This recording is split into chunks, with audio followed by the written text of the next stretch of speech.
नमस्कार, मैं हूं श्री नारायण तिवारी और आप देख रहे हैं नेशनल न्यूज। रामायण की एक लाइन याद आ रही है, करति अनीति ताहि डर नाही, ते जइहै थोड़े दिन माही। सरकार हाथ में आते ही पार्टियां उन्मुक्त हो जाती हैं। सत्ता मिलते ही सत्ताधीश खुद को भगवान समझने लगते हैं, खुद को महाशक्ति मान लेते हैं। वह शक्ति मानते हैं जो विश्व को अपने अंकुश में रखती है, विश्व को चलाती है, अर्थात खुद को पारब्रह्म परमेश्वर समझने लगते हैं।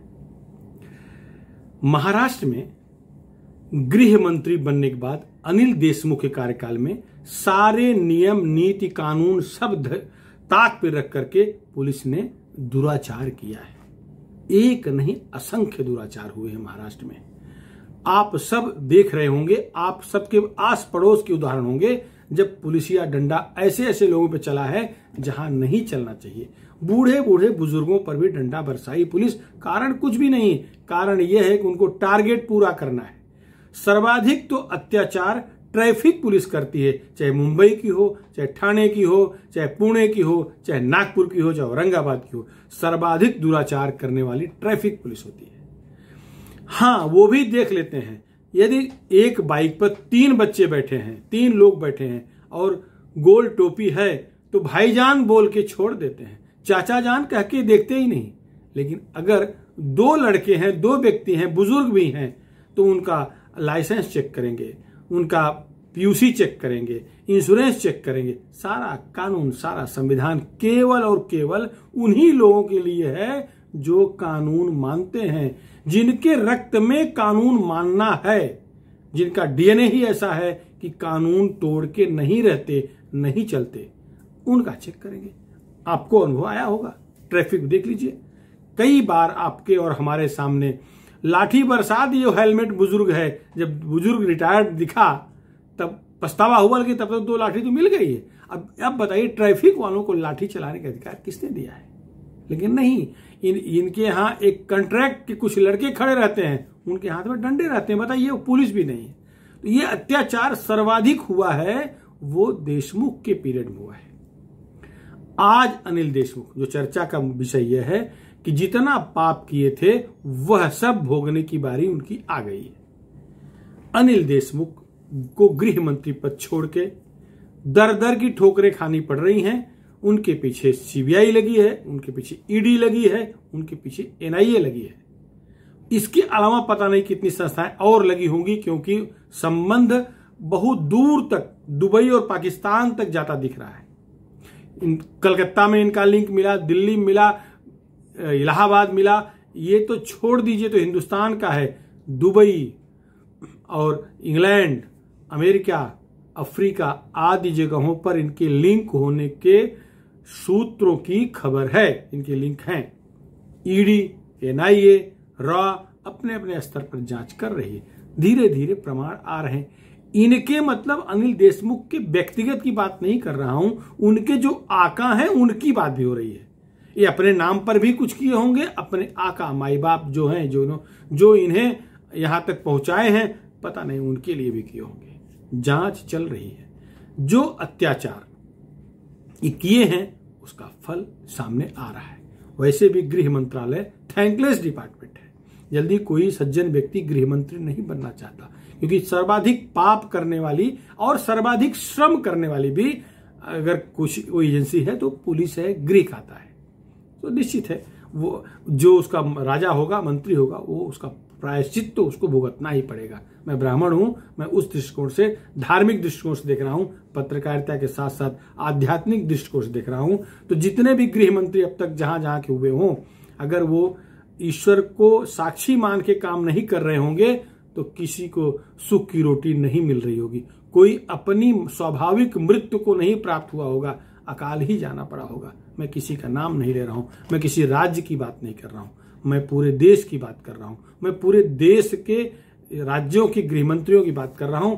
आप अपने अपने राज्य के गृह मंत्रियों की सूची निकाल के उनके परिवार का इतिहास देख लीजिए, आपके रोंगटे खड़े हो जाएंगे।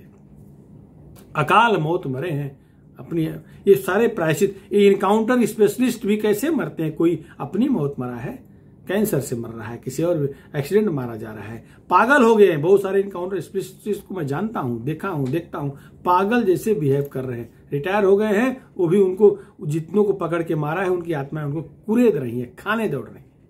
ये तो पुरानी बात हो गई। आज चर्चा यह है कि अनिल देशमुख के दामाद को एक दिन पहले पुलिस ने गिरफ्तार कर और उनके वकील आनंद डागा को सीबीआई ने गिरफ्तार कर लिया। अनिल देशमुख फरार हैं, देश में हैं कि विदेश चले गए हैं, यह क्योंकि ईडी की 5 नोटिस हो गई है, अभी तक हाजिर नहीं हुए हैं। ईडी आगे नहीं बढ़ रही है, हो सकता है राजनीतिक कारण हो, उन्हें संभालने के प्रयास भी कुछ लोग कर रहे हों, ऐसा भी संभव है। लेकिन अभी जो आनंद डागा गिरफ्तारी हुई है ये अलग मामले में हुई है। आपको याद होगा 2-3 दिन पहले कुछ अखबारों में और चैनलों पर बड़ी खबर चली थी, बड़ी ब्रेकिंग न्यूज आई थी। वो ये था कि अनिल देशमुख को सीबीआई ने क्लीन चिट दे दिया। तो क्लीन चिट क्या है? अभी तक कोर्ट में चार्जशीट दाखिल ही नहीं हुई, अनिल देशमुख गिरफ्तार ही नहीं हुए हैं।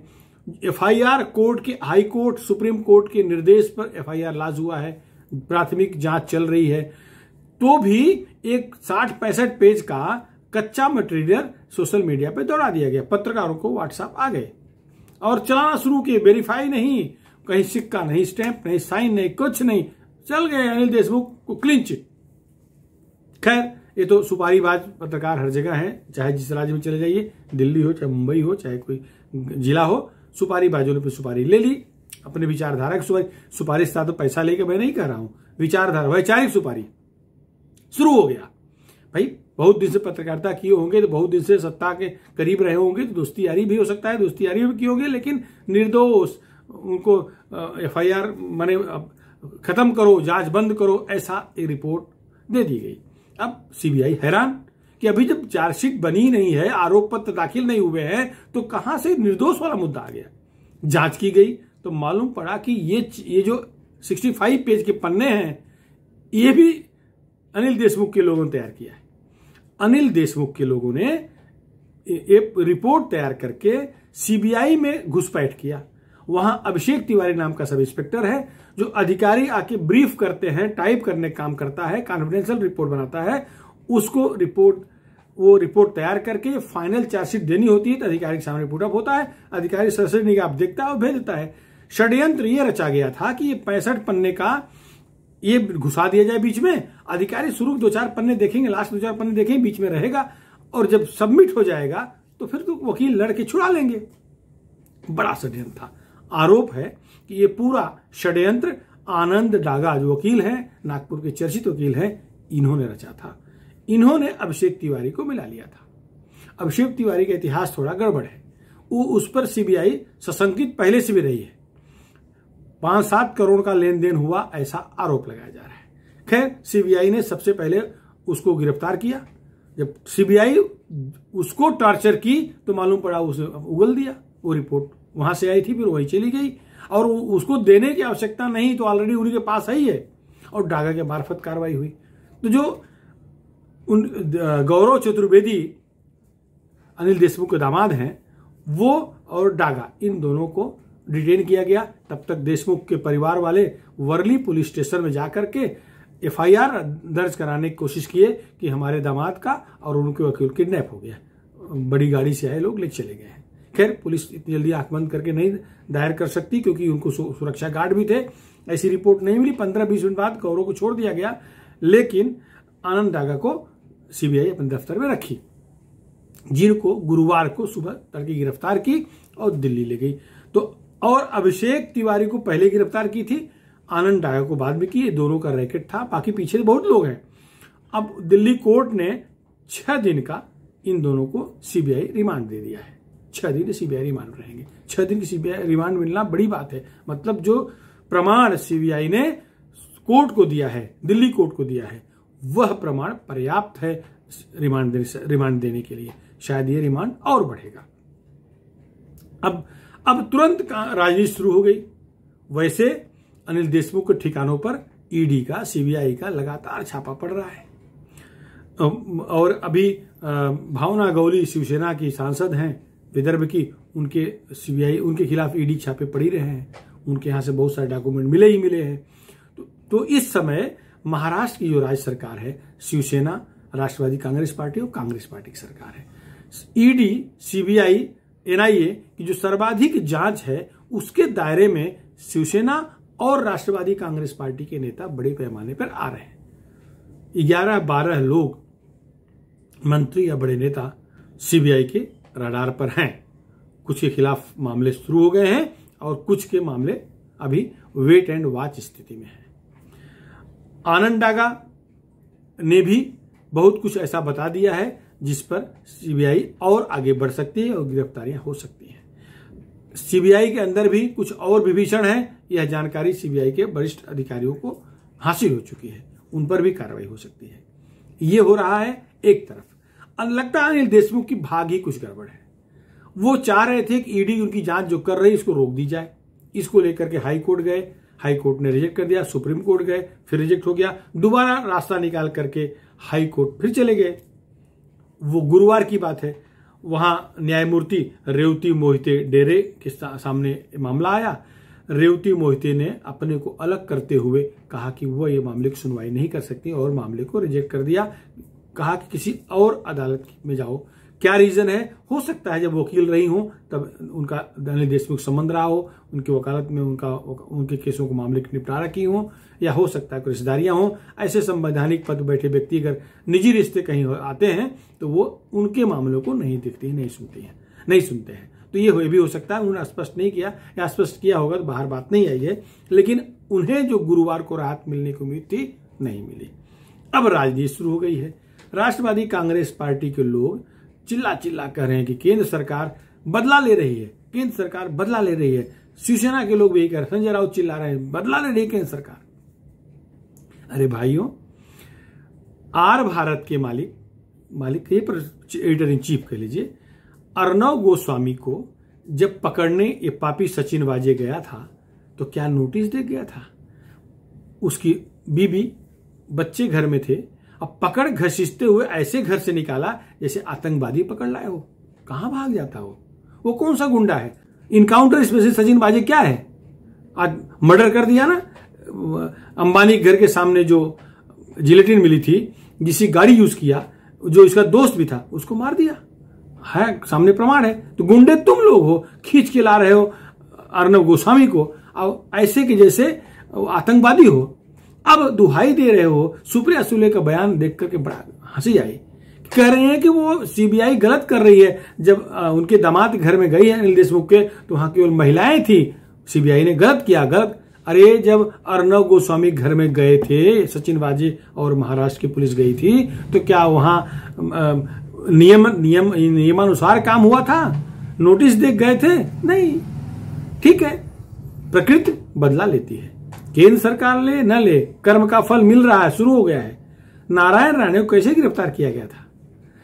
बीमार आदमी, केंद्रीय मंत्री, कैबिनेट मंत्री, हाथ में रोटी थी, छीन लिया गया। नियमानुसार हुआ है?